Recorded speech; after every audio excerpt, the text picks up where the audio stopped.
Hello everybody and welcome back. I am your guy, I am the guy, I am that guy. Today we're taking a look at a new series that I wanted to start on this channel last month, but couldn't due to interesting reasons. It's not like anything like bad, it was just, it's weird. I don't feel like talking about it. But yeah, I'm going to go through every month and talk about every album I listen to, starting from here on out. I hope it's a fun little series that I can do, and I hope you enjoy it. That being said, let's get it going. First album was The Turning Wheel by Spelling. I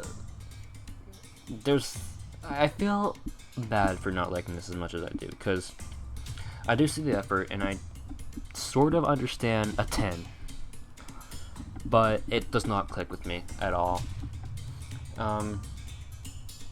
I don't hate it by any means. I do not hate it, but at the same time, it's a little boring. It's not so-called generic. I would say it's a pretty big leap forward in the art pop genre, but art pop is just not for me. I don't have much else to say besides that. Turning Wheel Spelling. Not going too crazy with this project, but if you like it, then all the power to you. Album 2 was Vince Staples' self-titled.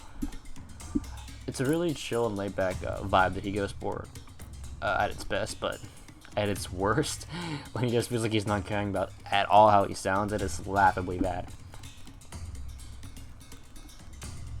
I would never come back to this project as a whole for any reason. There's a handful of songs that I might listen to like once in a blue moon, but besides that, never ever coming back to this project. Didn't despise it, but I definitely didn't like it. Album 3, Pablo Honey and Radiohead. This is my beginning to traverse the Radiohead grounds and listen to every Radiohead album, starting with Pablo Honey. Was that a good decision? No. Pablo Honey is not very good. It's generic grunge at its absolute worst. It's not engaging in the slightest, and it bored me to death. I did not like this project. But I have good news. The general consensus is that Pablo Honey is by far Radiohead's worst album. So I'm still excited to do this discography run, but at the same time, Pablo Honey is not making a very good first impression. Album 4, The Revenge of Bobo Johnson. Oh, Jesus. What a fall off. Like, holy shit. This was horrible. This is like everything I didn't want this to be. I think it single-handedly killed his career. I don't think anyone's going to take him seriously after this release. He's just so unlikable to the core, the very core. He's so unlikable on this project the entire time. Everything he talks about is like, you can spin it in a likable way, but the way he just says things is annoying.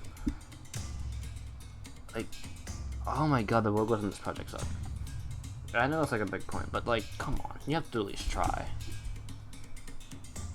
Like, and I've listened to a few songs on his previous record, and they sounded nothing like this. They sounded actually well. This is just awful. It's like someone pushed Hobo Johnson off a cliff, dude. This album was awful. Jesus. Album 5, Promises by Floating Points, Pharoah Sanders, and the London Symphony Orchestra.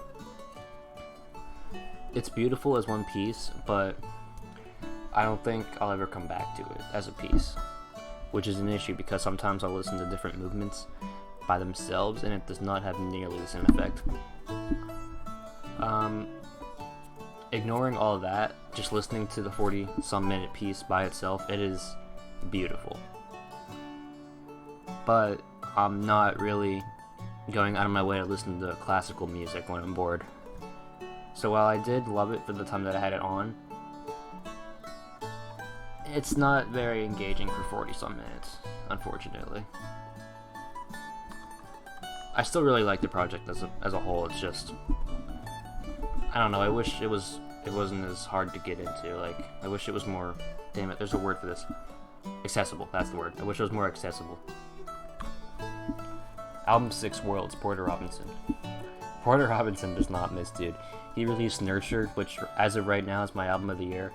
And then I went back to see what he released prior to this, and this is not just as good, but it's still amazing.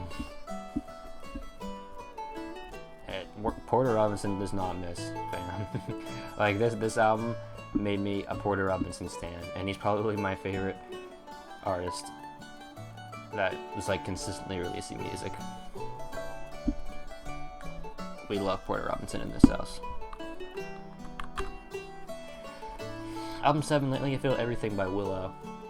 For as bad as some rap to punk transitions are, this was not bad. I can respect this album on that note. At the same time, this is a painfully generic punk album. And I probably would score it less if it wasn't for the fact that Willow wasn't a rapper before this. At least I'm pretty sure that's what she was.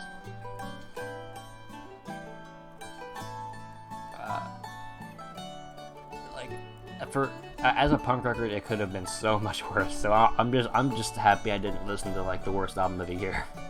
And that's really like the only thing I can say about this project is just I'm glad it's not the worst thing ever. I don't have much else to say about this because I don't remember very well. I know Avril Lavigne was on. I thought that was pretty funny. Travis Barker too. Like she went full punk mode. At least it's like I said. The only thing I can say is thank God it's not bad because I can't deal with another rap punk fusion, dude. Oh my god. Album 8, Pinkerton by Weezer. This is gonna upset some people, but I do not see the appeal of this. The lyrics are kind of unlikable. Deep is a word for them. I wouldn't call them deep per se, but I don't know. I'm not a fan of the lyrics on this project. There are a few keepers, but besides the like handful of tracks, you're not gonna get much. Well, actually, you probably will get a lot of enjoyment out of this. But as it stands now, Pinkerton is one of the more mediocre releases that Weezer has made, in my opinion. Although I will say, Weezer was never the same band after this album. This album changed them completely, and because of that, and since Weezer was so influential after Pinkerton, and even before Pinkerton is like a huge album for music culture. It changed. If Pinkerton did well, a lot of music could look a lot different. Album 9, Welcome to the Madhouse by Tones and I. Jesus. This was awful, dude. I don't even think like the instruments were that bad most of the time, but the lyrics destroyed this. Holy shit, did I say lyrics? I meant to say vocals. Lyrics too, though. The songwriting was not good. Like, oh my god, the vocals in this project are awful. Jesus, I've never listened, like, there's not many albums that I can think of where me saying, wow, these vocals are awful, and consistently saying that through the project, but this is it.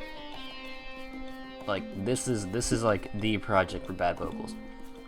If you want to listen to this, do it out of pure curiosity and go in wanting to hate it. Well, actually, okay, don't go in wanting to hate it, because that's never a good mindset for an album. But go in expecting a bad album. If you like it, then by all means keep liking it, but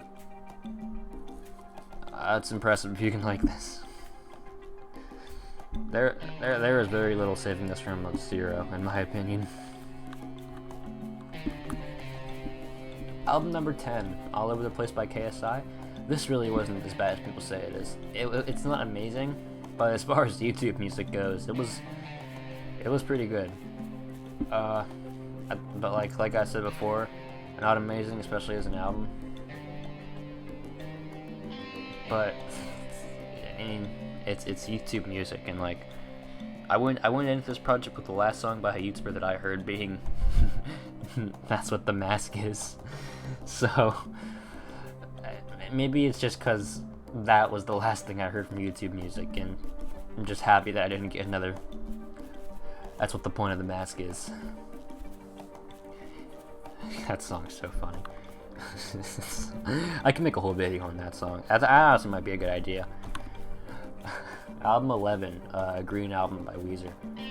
Uh, like, why? It's 28 minutes of filler. There's literally 2 tracks that I think are worth coming back to. Don't Let Go and Island in the Sun. Island in the Sun is a very cute, wholesome, and honestly very pretty song. And Don't Let Go is also pretty good. The rest of these songs are so boring and just like filler inducing that it made me angry. And Hash Pipe might be my least favorite song that I've heard by them. Hash Pipe is awful. Oh my god, I don't like Hash Pipe at all. Hash Pipe is... Hash Pipe makes me sad on the inside. Album number 12, Spiral Dark Side. Very interesting to see where Dark Side was after such a long gap between albums. Was the wait worth it? Not for like 6 to 8 years or however long it was since their last project. But at the same time, it was a very pretty and super interesting electronic album. Some tracks do overstay their welcome, though. I will say that. Some tracks go on for way longer than they should. Especially the pure instrumental one. That goes on for forever, dude. Like, as a track, it's not terrible, but, like, it should be at least 4 minutes shorter. Album 13, Maladjoy by Weezer. This was a good Weezer album. I'm gonna say that. And that seems to be another general consensus that Maladroit's a good Weezer album, but very little people talk about this album. It's like as little known as Hurley is, dude. No one talks about Maladroit, and I think that's honestly a shame because it's a short album filled with some honestly, in my opinion, River's the best songwriting since Blue Album. And a way heavier tone. And some of the songs sound really passionate too. Like, jumping into the world of this album is pretty fun. Like, this album is a lot of fun. And I was very impressed. And very relieved too after I wasn't a huge fan of Pinkerton and Green Album made me just a little mad. I got back into the Weezer groove with Maladjoit. Sand Balthazar. As unfortunate as me thinking this album is mediocre is, because that is one of the best cover arts of the year. But yeah, this album is mediocre. Every idea here is so dated, and it's so forgettable. Literally listening to this, like, after like track 3 is when I was like, wow, I want to be listening to literally anything else right now. Which is not a very awesome thing to be thinking of. I mean, I don't have anything to say about this. It's so forgettable. It's so generic and so outdated. Oh, Jesus fuck Christ. God. Excuse my technical difficulties. Album 15, Fishmonger, underscores. Amazing. In my album review, I gave it a strong 9 to a 10, but I fully committed here. I listened to this album a few more times after that, and I'm ready to put it in a 10. It is a 10. In my opinion, it goes toe to toe with Nurture for album of the year. It is amazing to me. Oh my god. If you're here sitting and you're like, I want to get into hyperpop, listen to this album. Jesus Christ. If you're sitting and it's like, I wonder what other 2021 albums I can listen to that I haven't already. Here's one right here. Unless you already have listened to it. But even if you have listened to it again, because it's amazing. There's literally nothing I can complain about with this album. I genuinely think front to back this is a complete masterpiece with 0 flaws. It is immaculate. Alright, album 16, Will You All Fall Asleep Where We Go by Billie Eilish. Really not that bad. Billie Eilish gets a lot of hate for no reason. I think this album was a fair project. It wasn't mind-blowing, but it wasn't bad at all. It gets a decent strong 7. It's not bad at all. It's frankly pretty good. But I feel like it was missing something. I don't know what that thing was, but it was missing something. Album 17, Happier Than Ever. also by Billie Eilish. Slightly better than her debut, but once again, I think something's missing. I can't tell what it is, but something just is missing. Also, this album doesn't need to be anywhere near 56 minutes long. That is way longer than it should be. All that being said, though, this is a pretty fair release, and I do like this a great deal, but I have problems with it. Some songs being boring, some songs being like out of place. The track listing of this album isn't very great. I'm gonna come out and say it. I don't like where some songs are placed here, and that's a really nitpicky thing. But I didn't change. Remember, coming off of Getting Older is awful.